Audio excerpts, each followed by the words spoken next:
చంద్రబాబు మీద అప్పుడెప్పుడు 2003లో అలిపిరి జరిగింది. ఎవడు అనలే.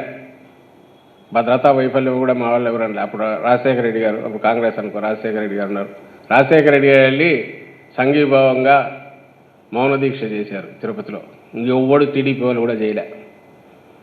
ఆ రోజు ఎవరు ఇదంతా నువ్వు కావాలని నాటకం వేసుకున్నావు, జీప్లోంచి ఎగిరి పడినావు, లేదంటే భద్రతా వైఫల్యం ఇట్లాంటి వల్ల అటాక్ చేసేవాడికి ఉండే అడ్వాంటేజ్ ఎప్పుడూ ఉంటుంది.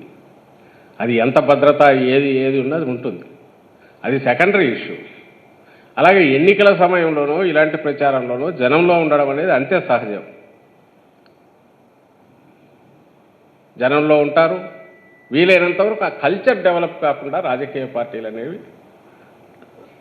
ఒక సంయమనంతోనూ లేదా ఆ ధోరణులు, అది ఎవరికైనా డేంజరే. అందరూ గ్లాస్ హౌస్లో ఉండేవాళ్ళే. పొలిటికల్ పార్టీస్ అన్నీ కూడా ఫస్ట్ ఒక గేమ్ రూల్ వచ్చి ప్రశాంతంగా కావాలనుకున్న మాటలు మాట్లాడుకోవాలి తప్ప పొరపాటును కూడా ఇలాంటి వాటికి పోకూడదు అని ఎందుకు అనుకుంటాయంటే, ఎందుకంటే జనంలో ఉండాలి కాబట్టి వాడు. ఇదే తెలియ చంద్రబాబు మీద కూడా ఎవడన్నా ప్రయోగించవచ్చు, ఇంకోటి మీద కావాలని ఎవరు కోరుకోరు. ఎందుకు కోరుకోరంటే అది ఈరోజు ఒకటి మీద పడింది, రేపు ఇంకోరి మీద పడుతుంది, ఇంకోరికి జరుగుతుంది కాబట్టి అందరూ ఖండిస్తారు. నిన్న జగన్మోహన్ రెడ్డి గారు ఏదైనప్పుడు ఇమ్మీడియట్ రియాక్షన్ అందుకే అంత ఇదిగా వచ్చింది కంట్రీ వైడ్. ఒక్క తెలుగుదేశం పార్టీ నాయకుల నుంచి తప్ప.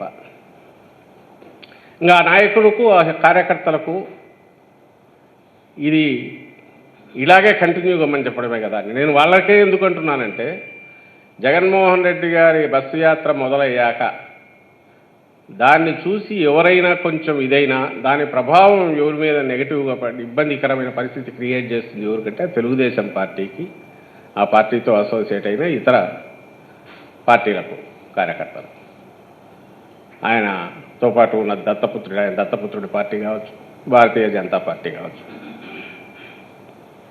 ఇందులో తెలుగుదేశం పార్టీనే లీడ్ పార్టీ. వాళ్ళు ఏదైతే అనుకుంటూ వచ్చారో, జగన్మోహన్ రెడ్డి గారు బయటకు వచ్చినాక సిద్ధం సభలు సక్సెస్ కానీ, ఆ తర్వాత ఇప్పుడు మేమంతా సిద్ధం సభలు సక్సెస్, రోడ్ షోలు జరుగుతున్నా చూశాక